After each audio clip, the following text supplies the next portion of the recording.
Next we're going to learn how to attach a button onto a piece of fabric. For your sample fabrics that you're going to turn in, it doesn't matter where you place your button. If you were attaching it to a shirt or something that the button had come off of, you're obviously going to know where to put your button. But for our practice, it doesn't matter where we put our button. As always, we're going to have our knot of our fabric or of our thread catch on the back side, on the wrong side. So I'm just going to choose a random spot where I'm going to put my button. I'm going to pull my thread all the way through, have my knot catch on the back. Now I'm going to pick up my button. It does not matter which of the little holes that you start with. Just choose one of them, put your needle through, and have your button go all the way down against your fabric. Now that I have my thread coming through one of the little openings, I'm going to choose the hole that is directly across from the one I have come up through. So I'm not choosing one of the two next to it. I'm going directly across, and I'm going to go down through my fabric and through the button. So now I have a little stitch holding that button in place. I want to repeat those two stitches, or two openings, a couple of times. You want to do it at least 4 times through the same 2 holes. So I'm coming up through the first one and going back down through the second one. And I want to do that. This will be my 4th time, I think, passing through. Alright, so now that side, those 2 pieces of button are really securely attached. Now I have those 2 other holes that we haven't touched yet, so I'm going to choose one of the 2. It doesn't matter which one you start with.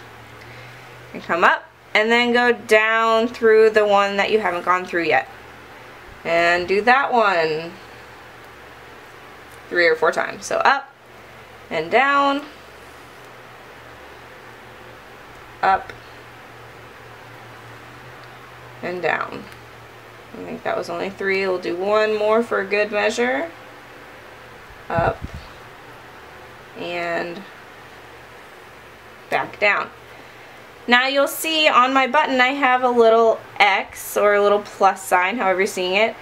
If I were to have gone through the little holes that were next to each other, I'd have a square, and that is not what we want. We want to make sure we have an X or a plus sign. The next step for making your button is to make something called the shank. The shank is a little piece or a little space between the button and the fabric. This allows for your fabric on the other side of your clothes to catch and hold your button.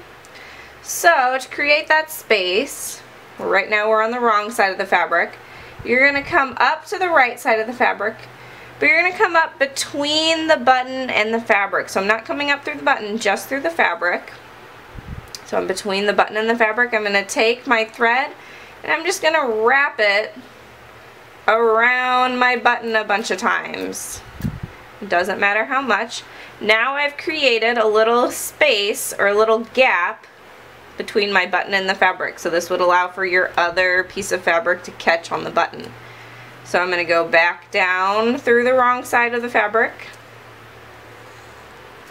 So I'm on the wrong side of my fabric now with all these ugly knots. You can see the big old mess I made from creating this button. And I need to then create a knot to tie this thread off. So I'm going to choose a little space underneath the button and make a tiny little stitch, just like we have with all my running and back stitches. Pull my needle through, but not all my thread. So I have my loop of thread that I need to go through. Put my needle through that loop of thread 3 or 4 times. Pull tight.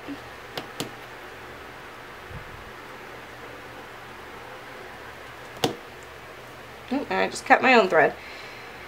If this would happen to you, if you're not caught before you actually got all your thread through, go ahead and try and tie this extra thread with your fingers. Or we have emergency glue. And that's how you tie your button.